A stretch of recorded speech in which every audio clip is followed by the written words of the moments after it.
Nuestra primera mesa hoy con Edna Jaime, que me da muchísimo gusto saludar. ¿Cómo estás, querida Edna? Muy buenos días. Muy bien, pues acá de lejos, Mario, pero con el mismo gusto de siempre, de saludarte y de estar en tu programa. Muchas gracias. Gracias a ti, Edna. Y bueno, pues empezamos, si te parece, con esta reflexión de qué esperar el día de hoy en materia económica. Se ha publicado una gran cantidad de cosas en estos días, iniciativas, propuestas del sector empresarial, de sociedad civil, de actores políticos. ¿Tú qué esperas que diga hoy el presidente? Mira, Mario, me gustaría que hubiera sorpresas, pero va a ser difícil sacar al presidente del ámbito de sus certezas y yo diría de sus dogmas. Hemos estado escuchando ya algunas declaraciones pues que nos dice que pues está muy firme el presidente en lo que cree. Necesitamos cosas radicales para enfrentar esta emergencia. Necesitamos que el presupuesto de 2020 también cambie de manera radical. El contexto nos cambió, Mario, y por lo tanto pues sí necesitamos que la política económica se ajuste a eso. Como tú bien lo dices, en distintos grupos, pues parece que se está formando un consenso social, un consenso entre especialistas de lo que la economía mexicana y la emergencia necesita. Y pues necesitamos tener primero el dinero, los recursos para poderlo destinar a los servicios de salud, a aumentar de manera radical la capacidad de nuestro sistema de salud para atender la emergencia.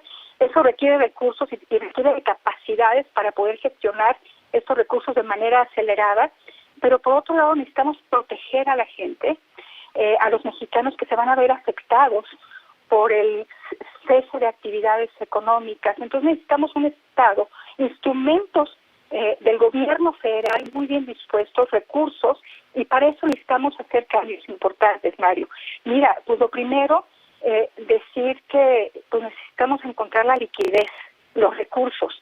Tenemos líneas abiertas de financiamiento del FMI y deberíamos aprovechar. El presidente pues ya anunció la liquidación de los fideicomisos públicos y con eso pues pretende tener los recursos para poder apoyar las medidas necesarias para esta contingencia. Ahora, yo te diría que nos podemos endeudar, tenemos líneas de crédito.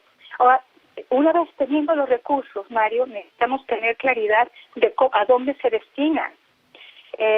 Si tenemos la política pública, los instrumentos para llegar a quienes más lo necesitan en este momento. El presidente insiste que sus programas sociales son suficientes. Y lo que yo creo y planteo es que las familias, el ingreso de las familias se compone en su mayor parte por el ingreso laboral. Claro. Y quizá no se compense con las transferencias que llegan a la familia a través de los distintos programas de esta administración. Yo creo. Sí, perdón, es que Mario, eso que apunta Edna, yo creo que me parece fundamental, cómo compensar la pérdida de ingreso. Oye, Edna, está con nosotros también vía telefónica Javier Tejado. Querido Javier, muy buenos días. Mario, muy buenos días.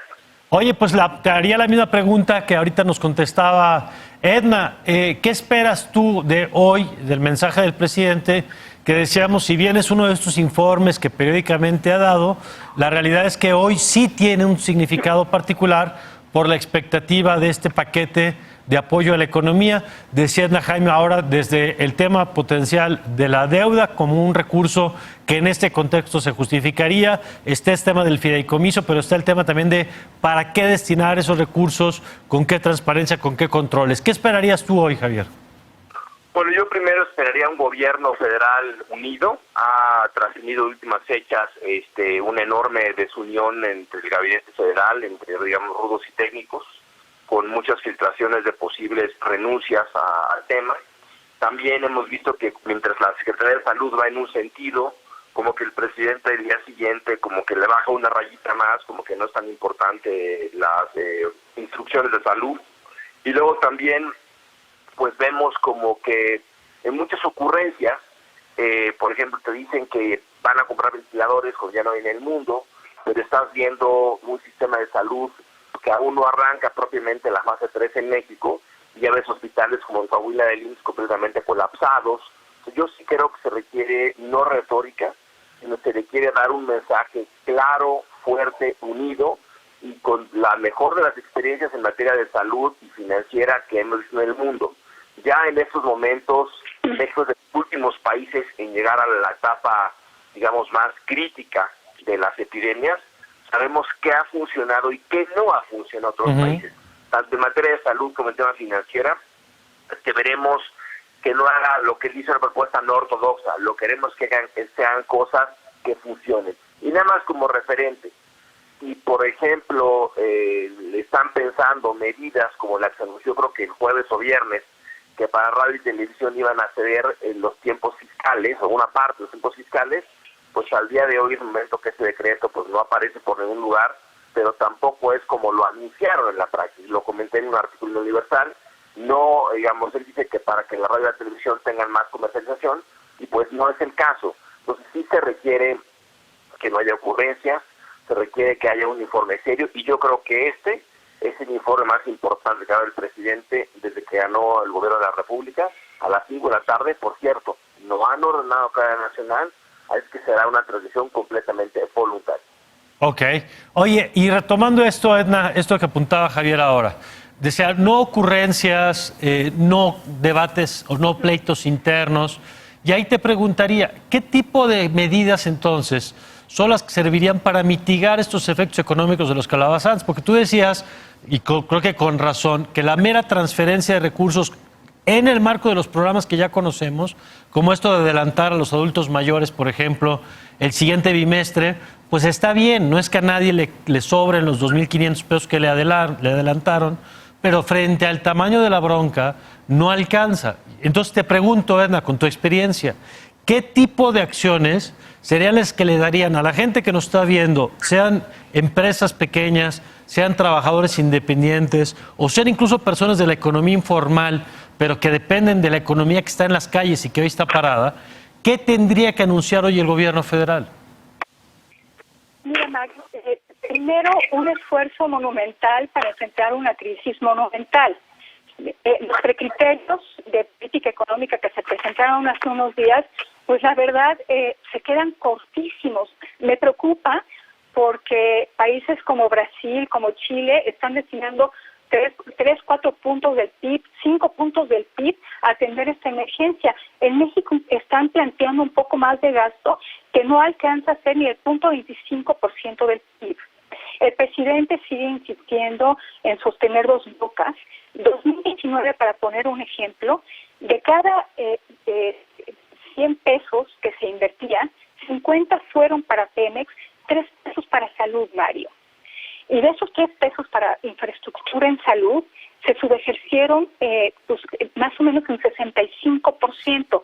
Esto para dejar más o menos claro cómo estamos, el sector salud, la capacidad del sector salud está mermada para enfrentar esta emergencia. Entonces sí necesitamos que entiendan el tamaño del reto. Ahora, tenemos algunos instrumentos que pueden ayudar a amortiguar el golpe. Hay otros grupos de población que no es tan fácil poder llegar a ellos porque no hemos diseñado los instrumentos para eso.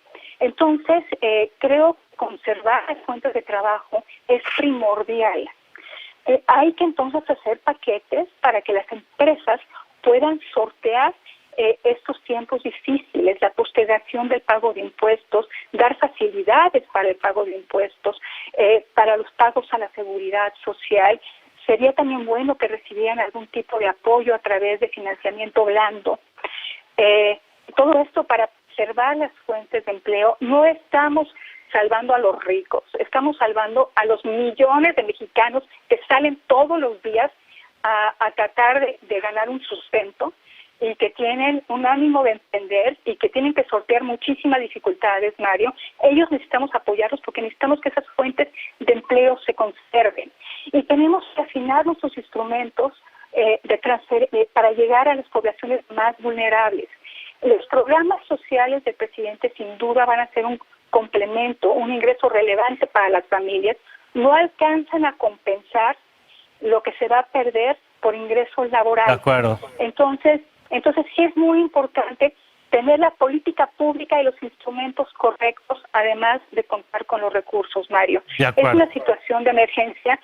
Necesitamos salvar vidas y necesitamos que los mexicanos que se ven más afectados no sufran. Para eso está el Estado y debe de desplegar todos los instrumentos a su alcance con eficacia para lograr estos propósitos. De acuerdo, Edna. Y finalmente, Javier, se especula mucho desde las columnas políticas de la semana que si va a haber cambios en el gabinete. Más allá de quinielas, porque sabemos que esas pues, a veces aciertan y a veces no. Javier, en tu opinión, si hiciera el presidente cambios, ¿en qué, no digo a quiénes, sino en qué sentido tendría que hacer correcciones el presidente en la gestión del gobierno de lo que hemos visto hasta ahora? Pues mira, yo creo que tendría que tener gente con resultados probados. Yo creo que la señal que dio la semana pasada, que fue el lunes en la noche, que estaba Marcelo Ebrard en la mesa, que no tendría nada que ser el canciller, pero a la gente ver a alguien que sabe hablar, que sabe explicar, que sabe poner la mano dura cuando la hay que poner, creo que le da gusto. Lo que la población en todo el mundo ha valorado y han subido la aprobación son aquellos liderazgos que, digamos, asumen un papel muy, digamos, activo, muy de cuidado de la población, han caído en aprobaciones elevadas. En cambio, aquellos que han sido omisos, que han sido, que no han dado la serie del tema, pues están cayendo en la aprobación.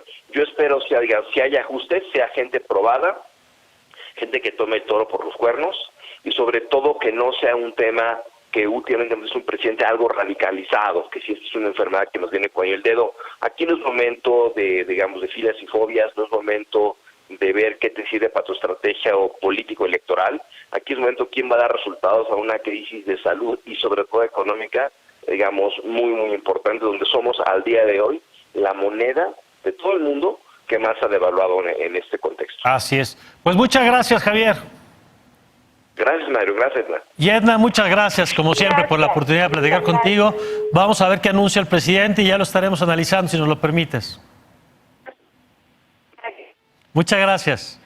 Gracias. Y miren, yo me quedo con una frase hoy que trae el periódico Reforma de una persona en Quintana Roo que dice: esto es peor que los huracanes, porque los huracanes cuando pasan todo el mundo nos ayuda y aquí nadie nos va a ayudar. Esa expresión creo que es la que nos lleva a preguntarnos qué va a hacer el Estado para ayudar a las personas que hoy no tienen ese ingreso, que es lo que les permite mantenerse a ellos y a sus familias.